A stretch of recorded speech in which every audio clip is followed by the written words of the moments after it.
नमस्कार बच्चों, स्वागत है आपका अपने यूट्यूब चैनल लगेना सेंट्रल पर। देखिए भाई, एक तो झटका कल मिल ही गया था टीजीटी वाले बच्चों को, और आज एक केस की सुनवाई है। ठीक है, हालांकि ये जो केस था भारद्वाज का था एक, और इस केस को आपका 5 नंबर की जो पॉलिसी है वो चैलेंज हुई थी कि भाई जो 5 नंबर आप दे रहे हो वो असंवैधानिक है। उसमें कुछ बच्चों का जो रिजल्ट है, ज़्यादातर बच्चों का 95 से निकलता है, कुछ का 100 में से निकलता है। इस पॉलिसी को चैलेंज किया गया था। अब इस पॉलिसी को, उस केस को आपका Arpit Gahlawat versus state of Haryana में डाल दिया था। ये केस था, इस बंदे ने किया था कि भाई क्या नाम है, बाहर की स्टेट के बच्चे को भी क्या दिया जाए, आपके 5 नंबर दिए जाए। सरकार इसमें नाकाम रही थी और खुशी खुशी खुले हाथों से कह दिया सरकार ने कि हाँ, 5 नंबर हम बाहर की स्टेट को देंगे।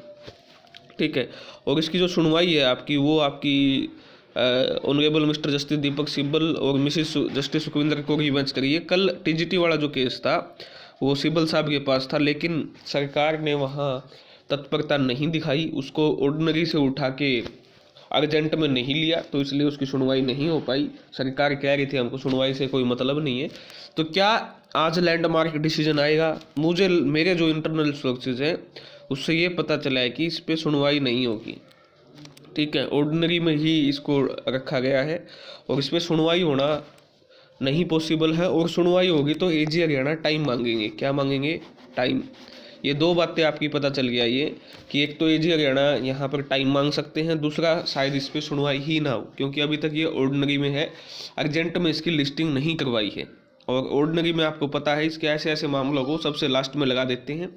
तो मेरे हिसाब से इस पर कोई सुनवाई नहीं होगी आज, और सुनवाई हुई भी तो नेक्स्ट डेट फिर मिलने वाली है, क्योंकि सरकार इसमें टाइम मांगेगी। जल्दबाजी से आगे इसमें शायद नहीं बढ़ेगी। तो आज मुझे नहीं लगता कि कोई डिसीजन आएगा। बाकी आप भी आस लगाए मत बैठना, अपना जो रूटीन का काम धंधा है वो कर लेना।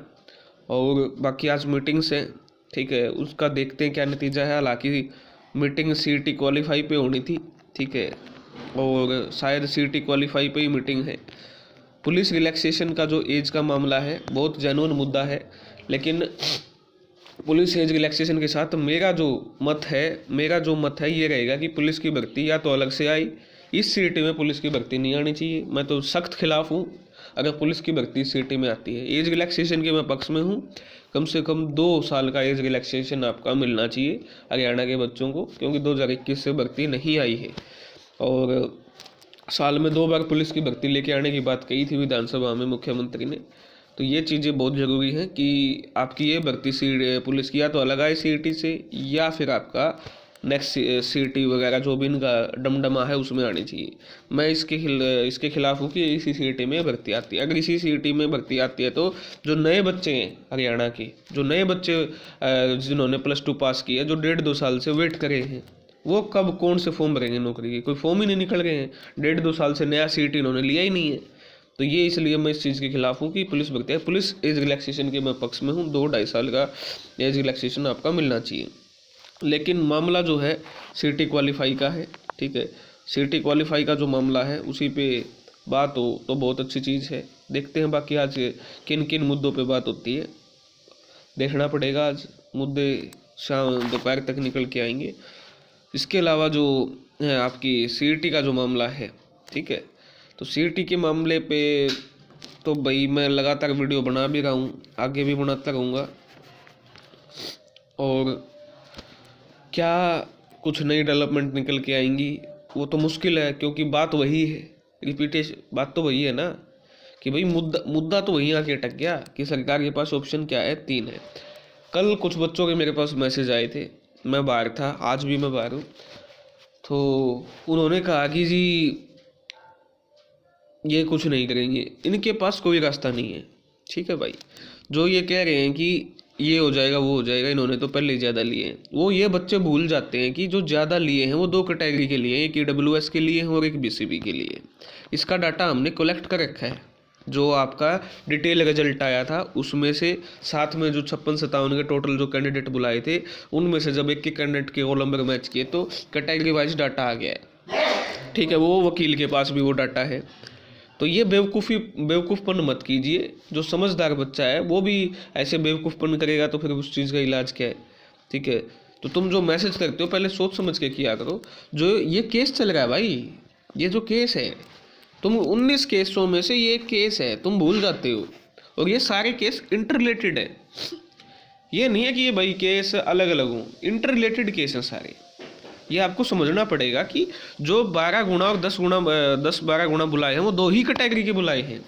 बाकी जो धज्जियाँ उड़ाई हैं, SC की धज्जियाँ, BCA की धज्जियाँ, उसकी क्या नाम है, PWD की, ESM की, ये तो रिजर्व कैटेगरी है।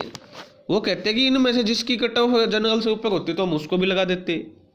हमको ये मंजूर नहीं है, ये मैसेज हरियाणा में नहीं जाना चाहिए कि जनरल से ऊपर कट ऑफ लगी क्यों लगी? आपकी पॉलिसी की वजह से। तो मेरी बात हो चुकी है, और ठंडे दिमाग से आप भी सोचोगे तो ये नामुमकिन है, इम्पॉसिबल है, क्योंकि आपका ये शॉर्ट लिस्टिंग टेस्ट है, ठीक है, मेरिट वाला टेस्ट नहीं है ये कि पहले टेस्ट होते ही नौकरी मिल जाएगी।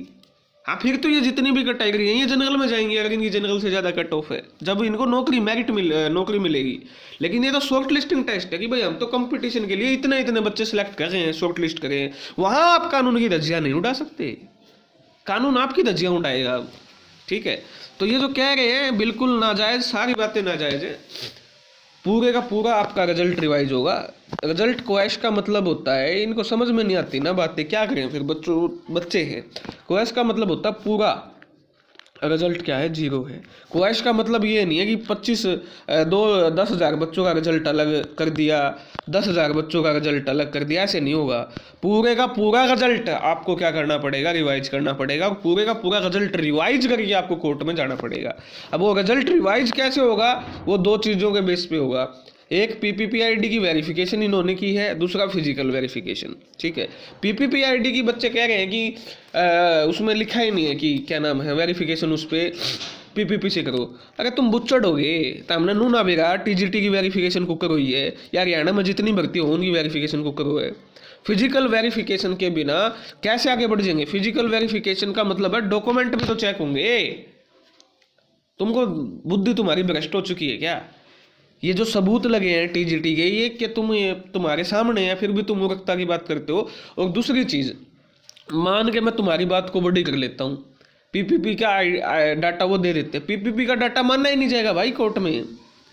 विधानसभा सबसे बड़ी चीज़ होती है, वहाँ पर आपके सबूत है। रामचंद्र जांगड़ा MP भाजपा के और मेयर खुद तक के और हजारों की संख्याओं में हरियाणा के भाइयों और बहनों के और हमारे लोगों के बुजुर्गों के सबूत हैं भाई। जब सबूत PPID, ऐसा तो तुमको क्या लगता है कि हरियाणा के जो जजेज और वकील हैं जिनकी हरियाणा के डोमिसाइल, उनकी भी तो PPPID बनी होगी, उनको भी तो पता है, जज जो बैठे हैं, वकील जो बैठे हैं, कि भाई PPPID में कितनी खामी है। तो PPPID का डाटा एडमिसिबल नहीं होगा कोर्ट में, इसी पे बहस होगी। PPPID के इतना गट्ठा बंडल बांध रखे सबूत का, ठीक है, तुम्हारे बहम निकाल लेना। इसलिए मैंने सरकार को पहले ही बोला था कि भाई 3 ऑप्शन है, और इस पर मैं डिटेल वीडियो दोपहर को लेके आऊँगा कि 3 ऑप्शन है। वेरिफिकेशन, सभी को एग्जाम में बैठाना, और 5 नंबर को अबॉलिश करना। ये सरकार ने स्पष्ट मना कर दिया था, ये होगा नहीं, क्योंकि PPPID एडमिसिबल नहीं है। और 2,11,000 का आपका फिजिकल वेरिफिकेशन करना 1.5-2 महीने लग जाएंगे। अगर सरकार चाहे तो कर सकती है फिजिकल, लेकिन सरकार करेगी नहीं। इसमें क्या दिक्कत है? बच्चों से तुमने क्या नफरत पाली हुई है? मेरे को तो ये समझ में नहीं आ रही है कि भाई कोई नफरत हो। आपको पता है कि 1,65,000 प्रेफरेंस भरी है, ज़्यादा से ज़्यादा 2 लाख दे लेंगे एग्जाम। जब देना ही नहीं है एग्जाम 2 लाख से ऊपर ने, 1.5 से 2 लाख के बीच में एग्जाम देना है, तो क्यों इन बच्चों के साथ तुमने नफरत बांधी हुई है? शर्म आनी चाहिए हरियाणा सरकार को। एक बार नहीं 10 बार समझा लिया। अब मानते हैं सरकार के कुछ दलाल हैं जो बीच में जाके कुछ और बातें कर देते हैं, ये कर दो जी, वो कर दो जी, नू कर लो जी। लेकिन सरकार की इतनी बुद्धि दिमाग तो होना चाहिए कि भाई तुमको पॉलिटिकल बेनिफिट है, लीगल बेनिफिट इसमें है, लेकिन भाई वही बात है, सोचे तो इस तरीके से कोई, सुने तो किसी की पहले। तो ये सारी चीज़ें हैं, इन सारी चीज़ों को आपको समझना चाहिए। अलग वीडियो में सिटी पे तो डेली वीडियो आएगी भाई, बता ही रखा है, ठीक है। फिलहाल ये आपके लिए अपडेट थी। धन्यवाद। जय हरियाणा, जय भारत।